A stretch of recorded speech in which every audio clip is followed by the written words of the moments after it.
اعوذ باللہ من الشیطان الرجیم، بسم اللہ الرحمن الرحیم۔ نماز کے قاعدہ اخیرہ سے متعلق ایک مسئلہ ہے، اور وہ یہ کہ اگر کوئی شخص 4 رکعتی نماز پڑھ رہا تھا یا 2 رکعتی نماز پڑھ رہا تھا، اس کے قاعدہ اخیرہ میں اس نے تشہد تک پڑھ لیا، یعنی التحیات پڑھ لی، التحیات للہ والصلوات والطیبات، یہ مکمل کر کے اشہد ان لا الہ الا اللہ واشہد ان محمدا عبدہ ورسولہ، یہاں تک مکمل کر لینے کے بعد وہ بھول کر بے خیالی کے اندر کھڑا ہو جاتا ہے مزید آگے رکعت ملانے کے لیے، مزید آگے پڑھنے کے لیے، اور پھر کھڑے ہونے کے بعد اگر اس کو یاد آتا ہے کہ یہ میرا قاعدہ اخیرہ تھا، مجھے کھڑا نہیں ہونا چاہیے تھا، تو اب اس کے لیے ضروری ہے کہ وہ فوراً نیچے بیٹھے دوبارہ قاعدے میں، اور وہیں بیٹھ کر اسے سلام پھیر دے، اور اس سلام پھیر دینے سے اس پر سجدہ سہو بھی لازم نہیں آئے گا، یعنی یہ جو غلطی ہوئی ہے کھڑے ہو جانا، اس کھڑے ہو جانے سے اس پر سجدہ سہو بھی لازم نہیں آئے گا۔ اور اگر کھڑے ہو جانے کے بعد اس نے غلطی سے قاعدہ اخیرہ میں اس سے غلطی اور وہ کھڑا ہو گیا، اور کھڑے ہونے کے بعد اگر وہ کھڑے کھڑے ہی سلام پھیر دیتا ہے، بیٹھ کر نہیں پھیرتا بلکہ یاد آنے پر فوراً وہ حالت قیام میں کھڑے کھڑے ہی سلام پھیر دیتا ہے، تو اس کا یہ عمل کرنا بھی جائز ہے، کر سکتا ہے، لیکن یہ کھڑے ہو کر سلام پھیرنا یہ عمل سنت کے خلاف ہے۔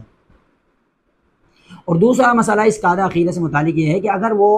نماز جماعت کے ساتھ پڑھ رہا تھا، امام کی ابتدا میں تھا، 4تھی رکعت میں تھے، امام کے ساتھ پہلی رکعت سے آخر رکعت تک، 4تھی رکعت تک امام کے ساتھ قاعدہ اخیرہ تک موجود تھا، اس کی کوئی رکعت نہیں نکلی، اب امام نے جیسے ہی تحیات پڑھی اور اس کے بعد درود پاک پڑھا، اور اس کے درود پاک پڑھ لینے کے بعد دعا پڑھی، اور اس کے بعد امام نے سلام پھیرا، اب امام نے جب سلام پھیرا تو ابھی مقتدی کی ابھی التحیات ہی مکمل نہیں ہوئی تھی، وہ پڑھ رہا تھا، سلو پڑھنے کی وجہ سے لیٹ ہوا ہے، یا پھر نماز میں توجہ ہٹ جانے کی وجہ سے یا خیال کہیں اور چلے جانے کی وجہ سے وہ شروع نہیں کر سکا، اور پھر جب شروع کی تو ابھی آدھی پڑی تھی کہ اچانک امام صاحب نے سلام پھیر دیا، تو اب اس کے لیے ضروری ہے مقتدی کے لیے کہ امام نے اگرچہ سلام پھیر دیا ہے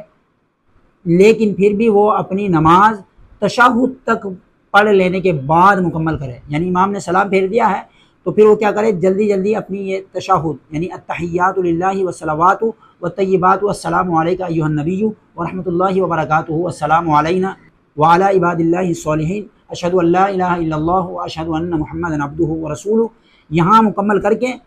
پھر اپنی نماز جو ہے سلام کے ساتھ مکمل کرنا۔